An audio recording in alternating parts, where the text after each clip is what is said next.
প্রিয় ভাইরা, বলতেছিলাম এরকম একজন জবরদস্ত পয়গম্বর হযরত মূসা আলাইহিস সালাতু ওয়াস সালাম আল্লাহ পাককে কখনো প্রশ্ন করে বসলেন কোন এক সময় রব্বুল আলামিন যেহেতু আল্লাহর সাথে সবচাইতে সরাসরি কথা বলেছেন আল্লাহ পাকের সাথে হযরত মূসা আলাইহিস সালাতু ওয়াস সালাম, জোরে বলেন কথা ঠিক কিনা? আল্লাহ পাক কোরআনুল কারীমের মধ্যে 1450 বছর পূর্বে আমাদেরকে মেসেজ দিয়েছেন, জানিয়ে দিয়েছেন পৃথিবীর মানুষরে হযরত মূসা আলাইহিস সালাতু ওয়াস সালাম নামে যে পয়গম্বর ছিল, মূসা আলাইহিস সালাতু ওয়াস সালাম আমার সাথে সরাসরি কথা বলেছে। বলেন সুবহানাল্লাহ। আল্লাহ পাক বলেন ওয়া কাল্লামাল্লাহু মূসা তাকলিমা, আর আমার পয়গম্বর হযরত মূসা আলাইহিস সালাতু ওয়াস সালাম স্বয়ং আমি আল্লাহ পাকের সাথে কথা বলেছে। সুবহানাল্লাহি বিহামদি। আমার প্রিয় ভাইরা, সেই মূসা আলাইহিস সালাতু ওয়াস সালাম কোন এক সময় আল্লাহ পাককে প্রশ্ন করলেন, আই রব্বি কারীম, তুমি তো আমার সাথে কথা বলো, আমি তোমাকে একটা প্রশ্ন করতে চাই। আল্লাহ রাব্বুল আলামিন মূসা আলাইহিস সালাতু ওয়াস সালামকে বললেন, মূসা রে, তুমি আবার কি প্রশ্ন আমাকে করবে? মূসা আলাইহিস সালাতু ওয়াস সালাম আল্লাহ পাককে বললেন, রব্বুল আলামিন, আমি যদি কখনো আল্লাহ হতাম আর তুমি যদি মূসা হতে, তুমি আমার কাছে কোন জিনিসটা চাইতে? প্রিয় ভাইরা, চিন্তা করছেন কত বড় প্রশ্ন। মূসা কি কখনো আল্লাহ হতে পারবে? এটা কি সম্ভব? কোন মানুষ কি কখনো রবের আসনে বসতে পারবে? সম্ভব না। কিন্তু আল্লাহ পয়গম্বর হযরত মূসা আলাইহিস সালাতু ওয়াস সালাম আল্লাহ পাককে প্রশ্ন যখন করলেন, রব্বুল আলামিন বললেন, মূসা রে, এটা কখনো সম্ভব নয়। মূসা আলাইহিস সালাতু ওয়াস সালাম আল্লাহ পাকের কথাই বললেন, রব্বুল আলামিন, আমিও জানি এটা কখনো সম্ভব নয়।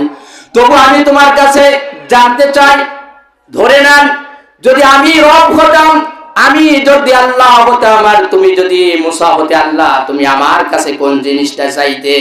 রব্বুল আলামিন তখন মূসা আলাইহিস সালাতু ওয়াস সালামকে বললেন, মূসা রে, তুমি যদি রব হতে, তুমি যদি আল্লাহ হতে আর আমি যদি মূসা হতাম, মূসা শুনে রাখো, আমি তোমার কাছে কি চাইতাম? আমি সর্বপ্রথম মূসা তোমার কাছে চাইতাম আমি যেন সব সময়ের জন্য সুস্থ এবং সবল থাকি। বলেন সুবহানাল্লাহ। আর একটু জোরে বলেন সুবহানাল্লাহ। তাহলে সুস্থতা চাওয়া হচ্ছে কার কথা? জোরে বলেন কার কথা? আল্লাহ পাক নিজেই বলেছেন, আমি মূসার কাছে বলতাম আমি যেন সুস্থ থাকি। তো আমাদেরকে সুস্থ শরীরে সবল দেহে যে মনিব এই মাহফিলে এসে কোরআনের দুটি কথা বলা শোনার জন্য তৌফিক ইনায়েত করলেন, সে রবের প্রশংসা আমরা আবার আদায় করছি, সকলে প্রাণ করে পড়ছি আলহামদুলিল্লাহ। প্রিয় বন্ধুগণ, লাখ কোটি দরুদ আর সালাম পেশ করছি বিশ্ব মানবতার মুক্তির দিশারি, সুবহানাল্লাহি বিহামদি। বিশ্ব মানবতার মুক্তির দিশারি সাইয়্যিদুল মুরসালিন রাহমাতুল লিল আলামিন, সর্বকালের সর্বযুগে সর্বশ্রেষ্ঠ মহামানব, যাকে পৃথিবীতে আল্লাহ পাক রাহমাতুল লিল আলামিন করে পৃথিবীতে পাঠিয়েছেন। বলেন সুবহানাল্লাহ। আমি সেই কোরআনুল কারীমের যে আয়াতটা আপনাদের কাছে সাবমিট করেছি, উপস্থাপন করেছি, ওমা আরসালনাকা ইল্লা রাহমাতাল লিল আলামিন, এই আয়াত থেকে আমরা অল্প সময়ের জন্য কিছু আলোচনা করব। আল্লাহ পাক যেন বক্তা এবং শ্রোতা উভয়কে জেনে বুঝে বাস্তব জীবনে নবীর প্রকৃত আশিক হয়ে এই পৃথিবী ত্যাগ করার তৌফিক সকলকে দান করেন। সকলে বলে আমিন। আর একটু চিল্লায় বলেন আল্লাহুম্মা আমিন। আমার প্রিয় বন্ধুগণ, বলতেছিলাম যে নবীকে আল্লাহ রাব্বুল আলামিন রাহমাতাল লিল আলামিন করে এই ধরাতে পাঠিয়েছেন, তিনি হচ্ছেন এই ধরার রহমত। জোরে বলেন কথা ঠিক কিনা? আমার প্রিয় ভাইরা, প্রত্যেকটি নবীকে আল্লাহ পাক পাঠিয়েছেন, হযরত আদম থেকে নিয়ে শুরু করে হযরত ঈসা আলাইহিস সালাতু ওয়াস সালাম পর্যন্ত যত নবী এবং রাসূল এই ধরাতে আমার আপনার রব পাঠিয়েছেন, আল্লাহ পাক আদম থেকে নিয়ে ঈসা আলাইহিস সালাতু ওয়াস সালাম যত নবী এবং রাসূল পাঠিয়েছেন এই পৃথিবীতে, কোন নবীকে আল্লাহ রাব্বুল আলামিন বিশ্ব নবী বলে খেতাব দান করেন নাই। জোরে বলেন কথা ঠিক কিনা? কোন নবী বিশ্ব নবীর মর্যাদা অর্জন করতে পারে নাই। শুধুমাত্র কেবলমাত্র একমাত্র একজন নবী এবং রাসূল পৃথিবীর মধ্যে, ওয়ার্ল্ড পৃথিবীর জন্য শুধু নয়, তামাম মাখলুকাতের জন্য, মানুষের জন্য, জিনের জন্য, উদ্ভিদের জন্য, প্রাণী কুলের জন্য, সকলের জন্য একজন নবী এবং রাসূলকে আল্লাহ পাক পাঠিয়েছেন। সেই নবীর নাম কি? জোরে বলেন, সেই নবীর নাম কি? তিনি হচ্ছেন আমার আপনার নবী, বিশ্ব নবী জনাবে মুহাম্মদুর রাসূলুল্লাহ সাল্লাল্লাহু আলাইহি ওয়াসাল্লাম। প্রিয় ভাইরা, কথা কি বোঝা যাচ্ছে? আমরা আজকে একটু আলোচনা করব। বিভিন্ন দিন বিভিন্ন সপ্তাহে আলোচনা করে থাকি।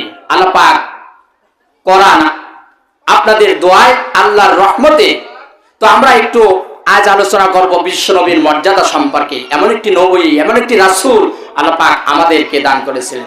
যে কথা বলতেছিলাম, কোন নবীকে বিশ্ব নবী খেতাব দেওয়া হয় নাই।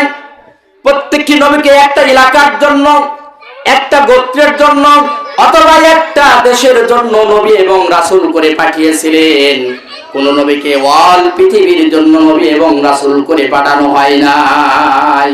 এই জন্য প্রত্যেকটি নবী যখন পৃথিবীতে এসেছেন, আর যখন আল্লাহর পথে তারা মানুষকে দাওয়াত দিয়েছেন, আমার প্রিয় ভাইরা, প্রত্যেকটি নবী তার জাতিকে, তার কওমকে ইন্ডিকেট করে দাওয়াত দিয়েছেন। বলেন সুবহানাল্লাহ। প্রত্যেকটি নবী এবং রাসূল বলেছেন, ইয়া কওমি ইবুদুল্লাহা মা লাকুম মিন ইলাহিন গায়রু। ও আমার জাতি, ও আমার কওম, এসো আমরা এক আল্লাহর ইবাদত করি, যে আল্লাহ ছাড়া কোনো মাবুদ নাই। যদি বলেন সুবহানাল্লাহ। প্রিয় বন্ধুগণ, প্রত্যেকটি নবী দাওয়াত দিয়েছেন একটা এলাকা ভিত্তিক, একটা দেশ ভিত্তিক অথবা একটা কওম ভিত্তিক। প্রত্যেকটি নবী এবং রাসূল দাওয়াত দিয়েছেন, দাওয়াতি কাজ করেছেন। তাদের দাওয়াতি মিশন ছিল একটা নির্ধারিত জায়গার মধ্যে।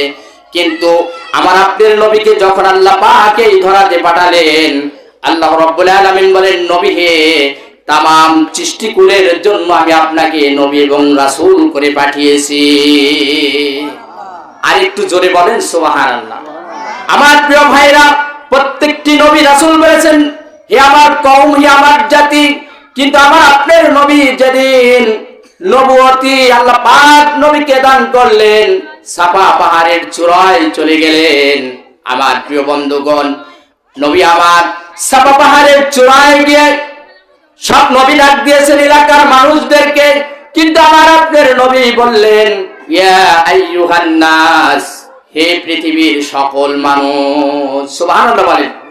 প্রত্যেক নবী বললেন, ও আমার কওম, ও আমার জাতি। মনে করেন এই তালগাছি এলাকার মধ্যে একটা নবী পাঠিয়েছেন, উনি শুধু তালগাছির মধ্যে, আমি আপনাদেরকে এক্সাম্পল দিচ্ছি, দৃষ্টান্ত দিয়ে বোঝাচ্ছি। অথবা বাংলাদেশের জন্য একজন নবী পাঠিয়েছেন, উনির দাওয়াতি কাজ ছিল বাংলাদেশের মধ্যে। অথবা ভারতের মধ্যে একজন নবী পাঠিয়েছেন, উনির কাজ ছিল শুধুমাত্র কেবলমাত্র ভারত যে সকল মানুষ আছে, বসবাস করে, সেই এলাকার মানুষগুলো হেদায়েতের জন্য নবী পাঠিয়েছেন। কিন্তু আমার আপনার নবী বাংলাদেশের জন্য নবী, ভারতের জন্য নবী, শ্রীলঙ্কার জন্য নবী, আফ্রিকার জন্য নবী, অস্ট্রেলিয়ার জন্য নবী, সৌদি আরবের জন্য নবী। এক কথা, ওয়াল পৃথিবীতে আল্লাহ রাব্বুল আলামিন যা কিছু সৃষ্টি করেছেন সবার জন্য আমার আপনার রাসূলকে আল্লাহ পাক এই পৃথিবীতে রহমাতাল লিল আলামিন করে পাঠিয়েছেন। ওয়া মা আরসালনাকা ইল্লা রাহমাতাল লিল আলামিন।